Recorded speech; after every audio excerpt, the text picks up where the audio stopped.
इतना बड़ा परिवार, इतनी बड़ी जिम्मेदारियां, उसके बाद भी भगवान हंसते रहते हैं।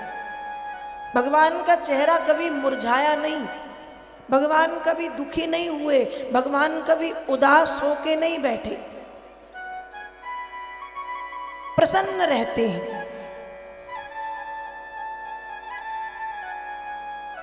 आज हमारे ऊपर यदि हमारे जीवन में थोड़ी बहुत परेशानियां आ जाती हैं तो हम भयभीत हो जाते, घबरा जाते, हमको डर लगने लगता है कि हम कितने परेशान हैं। और कई लोग तो आप परेशानियों से इतना ज़्यादा भयभीत हो जाते हैं कि सोचते हैं कि हे भगवान मर जाएं क्या, इतनी परेशानियां। और भगवान के जीवन में तो जन्म लेते ही परेशानियां। कल मैंने शायद आपको बताया था कि हमारे यहाँ बच्चों का जन्म तो या तो घर में होता है या अस्पताल में होता है, पर भगवान का जन्म कहाँ हुआ? कारागार में। अब जन्म कारागार में हुआ, माँ का दूध भी नहीं पी पाए और चले गए गोकुल। गोकुल गए, 6 दिन के थे कि पूतना आ गई। पूतना को मार के सोचा कि अब शांति से जीऊंगा, तो शक्टासुर, उसके बाद तृणावर्त, फिर गोकुल छोड़ दिया। सोचा चलो गोकुल छोड़ा, वृंदावन में अच्छे से जीवन बीतेगा, तो वृंदावन में और अघासुर, बकासुर, वत्सासुर, कागासुर, प्रलंबासुर, धेनुकासुर, और फिर सुर तो असुर, सुरों ने, सुर मतलब देवताओं ने भी भगवान को परेशान किया, इंद्र ने परेशान किया। ब्रह्मा जी भगवान की परीक्षा लेने के लिए आए, तो सबने किसी ना किसी रूप से भगवान को परेशान किया, देवताओं ने भी, राक्षसों ने भी। फिर वृंदावन के बाद मथुरा गए, कंस को मारा। अब भगवान सोच रहे हैं कि कंस की मृत्यु हो गई है, तो सारी समस्याओं की जड़ था कंस, क्योंकि जितने राक्षस भेज रहा था कंस ही तो भेज रहा था। पूतना भेजी, शक्टासुर भेजा, तृणावर्त भेजा, अघासुर, बकासुर, कागासुर, धेनुकासुर, प्रलंबासुर, वत्सासुर, सब कंस ने भेजे। जब कंस मर गया तो भगवान ने सोचा कि अब बहुत शांति के साथ मथुरा में जीवन बीतेगा। लेकिन जब कंस मरा तो मामा के ससुर पीछे पड़ गए। कंस का ससुर कौन? जरासंध। जरासंध पीछे पड़ा, और ऐसे पीछे पड़ा, जब जरासंध को पता चला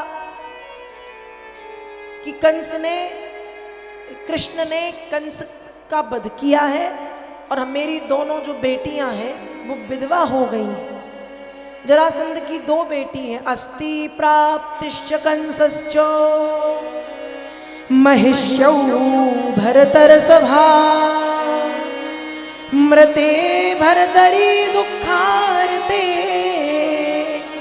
इर्यतु स्म पितुर्ग्रहा।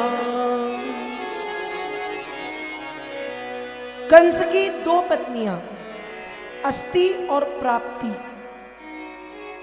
और दोनों जरासंध की बेटियां हैं। जब भगवान ने कंस का वध किया और जरासंध को ये बात पता चली कि कृष्ण ने हमारे दामाद कंस को मारा है, हमारी बेटियों को वैधव्य प्राप्त कराया, विधवा बना दिया, तो जरासंध बहुत क्रोध में है।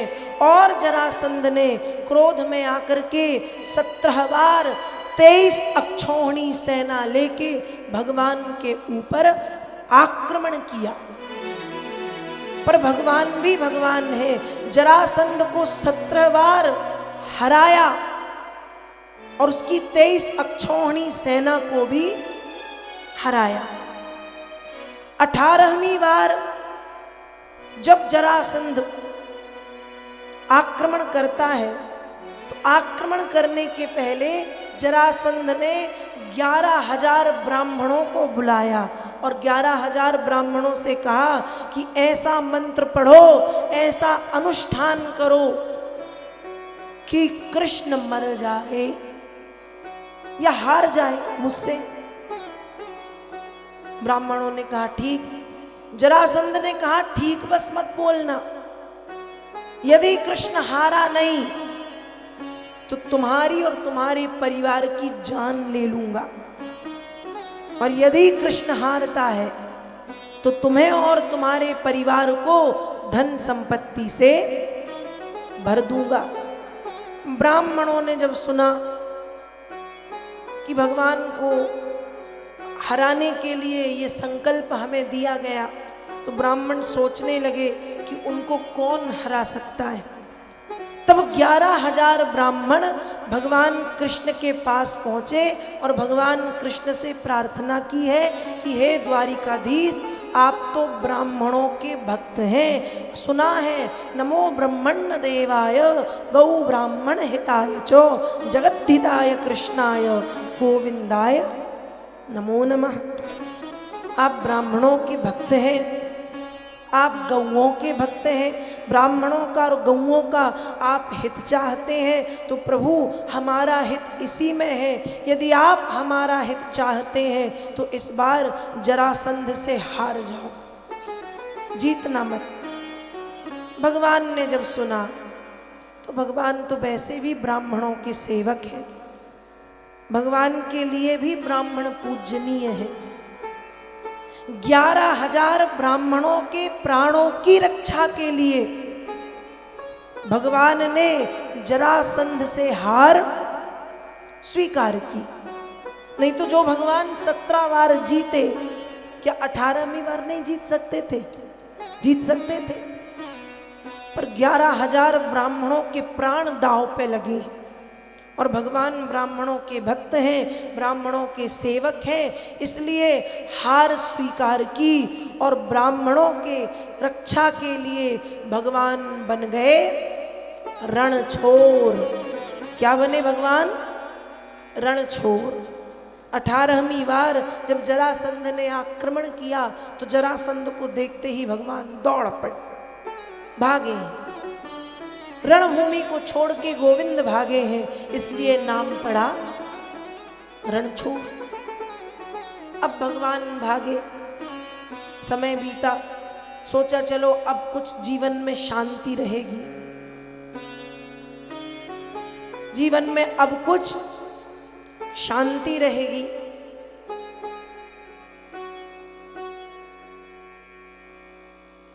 तो जरासंध के समय ही कालयवन नाम का म्लेच्छों का राजा हुआ। जरासंध ने 18वीं बार भगवान को हराया और भगवान भागे प्रवर्षण पर्वत पर। यहां जरासंध कुछ समय के लिए शांत बैठ गया, क्योंकि उसको ये तसल्ली है कि कृष्ण हमसे हारा।